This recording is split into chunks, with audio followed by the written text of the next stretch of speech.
안녕하세요. 주식시장이 연일 사상 최고치를 경신하고 있습니다. 정말 짜릿하기도 하고 또 한편으론 어딘가 불안하기도 한 딱 그런 기분 다들 느끼고 계시죠? 과연 이 파티를 계속 즐겨야 할까요? 아니면 슬슬 출구를 찾아야 할까요? 오늘 골드만삭스의 아주 깊이 있는 분석을 통해서 이 복잡한 질문에 대한 답을 한번 찾아보겠습니다. 자, 그럼 바로 시작하죠. 네, 바로 이 질문. 이게 지금 모든 투자자들의 머릿속을 맴도는 가장 큰 화두일 겁니다. 이렇게 시장이 뜨거울수록 오히려 더 냉정해져야 하는데 쉽지가 않죠. 그래서 오늘 저희가 골드만삭스 프라이빗 웰스 매니지먼트의 미나 플린이 제시하는 아주 날카로운 분석들을 가지고 왔습니다. 이걸 통해서 함께 명쾌한 그림을 그려보시죠. 좋습니다. 그럼 먼저 시장을 긍정적으로 보는 쪽, 그러니까 강세론자들의 이야기부터 들어보죠. 도대체 무엇이 지금 이 시장을 이렇게까지 뜨겁게 만들고 있는 걸까요? 골드만삭스가 보기에 여기에는 아주 강력하고 또 구조적인 힘들이 작용하고 있다고 합니다. 여기서 정말 흥미로운 포인트가 뭐냐면요. 바로 연준의 태도입니다. 단순히 금리를 내린다는 사실 그 자체보다 그 배경이 중요해요. 예전처럼 경제가 나빠서 허둥지둥 내리는 게 아니라 경제가 잘 성장하고 있는 와중에 일종의 보험 성격으로 선제적으로 금리를 내리고 있다는 거죠. 이건 시장에 엄청난 안정감을 줍니다. 여기에 정부 지원금 같은 재정 부양책, 또 달러 약세까지 더해지면서 기업들 주머니는 두둑해지고 2026년에는 경제가 더 빠르게 성장할 거라는 기대감까지 붙고 있는 상황입니다. 그리고 어쩌면 이게 가장 강력한 한방일지도 모릅니다. 바로 시장 밖에서 기회를 노리고 있는 어마어마한 양의 현금이죠. 소위 말하는 실탄이요. 고액 자산가들은 앞으로 주식 비중을 더 늘리겠다고 하고 있고 뮤추얼 펀드도 1,700억 달러나 쥐고 있어요. 근데 정말 입이 떡 벌어지는 건 바로 이겁니다. 머니마켓 펀드, 그러니까 단기 자금 시장에 그냥 잠자고 있는 돈이 무려 7조 3천억 달러에 달한다는 사실이에요. 이 상상도 안 되는 거대한 돈이 움직이기 시작하면 시장에 얼마나 큰 에너지가 될까요? 하지만 세상 모든 일에는 동전의 양면이 있죠. 이제 이야기의 다른 쪽, 그러니까 시장을 불안하게 보는 약세론자들의 목소리에 귀를 기울여 볼 시간입니다. 마냥 장밋빛 미래만 그릴 수 없는 아주 현실적인 이유들이 분명히 존재하거든요. 약세론자들이 가장 먼저 그리고 가장 크게 지적하는 게 바로 이겁니다. 10번째 데사일. 말이 좀 어려운데 쉽게 말해서 역사적으로 주식시장의 가격을 가장 쌌을 때부터 가장 비쌌을 때까지 10단계로 쫙 줄을 세우면 지금이 가장 비싼 최상위리 10% 구간에 있다는 뜻입니다. 한마디로 지금 주식 가격이 역대급으로 비싸다는 거죠. 그리고 이 숫자가 그 비싸다는 말이 갖는 위험을 아주 적나라하게 보여줍니다. 80%.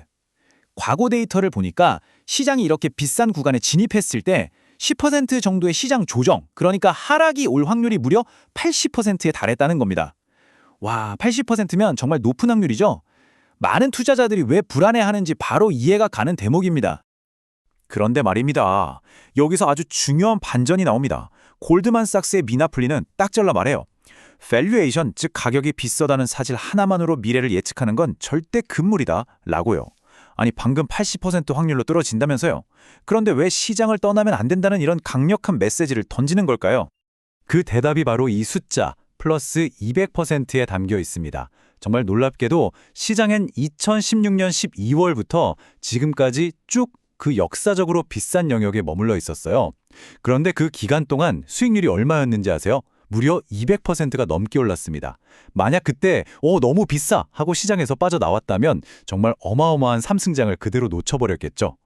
밸류에이션 하나만 보고 시장을 판단하는 게 얼마나 위험한지를 보여주는 아주 강력한 증거입니다. 그럼 지금 이 고평가 논란의 한가운데에는 뭐가 있을까요? 네, 바로 AI입니다. AI 분야에 얼마나 많은 돈이 쏠리고 있는지를 보면 이 열기를 바로 체감할 수 있는데요. 불과 2년 만에 관련 설비 투자가 1,500억 달러에서 3,000억 달러로 정확히 2배가 뛰었습니다. 이런 폭발적인 속도 때문에 이거 혹시 AI 버블 아니야? 하는 우려의 목소리가 나오고 있는 거죠.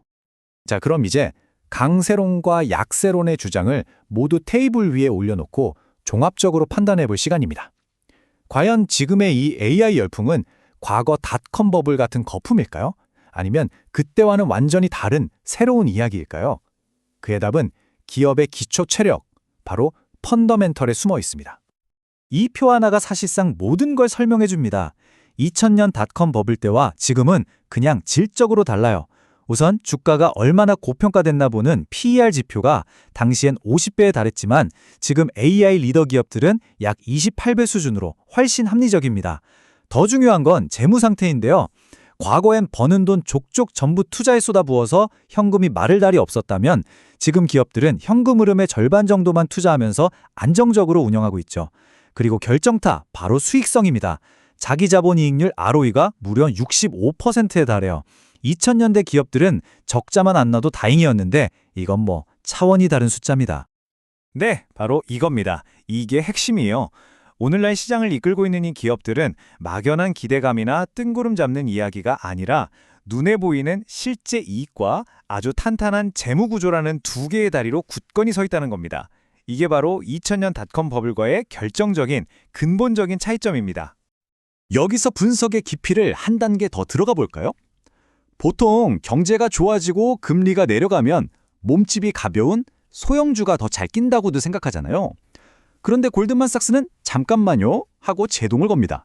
작년에도 지금이랑 비슷한 환경이었는데 결과적으로 보니까 안정성이나 수익률 면에서 대형주 중심의 S&P 500이 수용주를 그냥 압도해버렸다는 거죠. 그러니까 환경이 좋으니 소형주가 잘 가겠지라는 막연한 기대보다는 이미 실력으로 증명된 대형주 중심으로 포트폴리오를 짜는 게 더 현명한 전략일 수 있다는 아주 현실적인 조언입니다.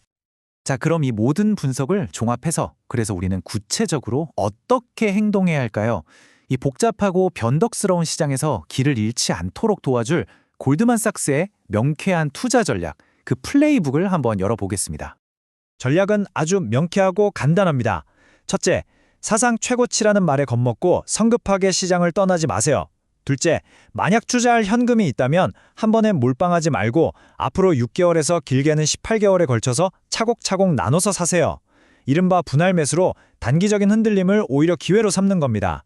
그리고 마지막, 가장 중요한 세 번째, 시장의 자잘한 소음에 흔들리지 말고 기업의 본질적인 힘, 즉 이익을 만들어내는 능력에만 집중하라는 겁니다. 그럼 앞으로 시장이 어떻게 흘러갈지 큰 그림을 한번 그려볼까요? 단기적으로 내년 말까지는 여러 경제지표 발표에 따라 시장이 올랐다 내렸다 하는 좀 지루한 변동성 장세가 이어질 수 있습니다. 하지만 시야를 좀 더 넓혀서 2026년 이후를 내다보면 결국에는 탄탄한 기업들이 꾸준히 벌어들이는 이익이 시장 전체를 완만한 우상향 곡선으로 이끌어갈 것이라는 게 골드만삭스의 전망입니다. 저희가 오늘 계속해서 이익이 전부다, 이익이 가장 중요하다고 강조하고 있죠. 여기서 말하는 이익, 어닝스는 아주 간단합니다.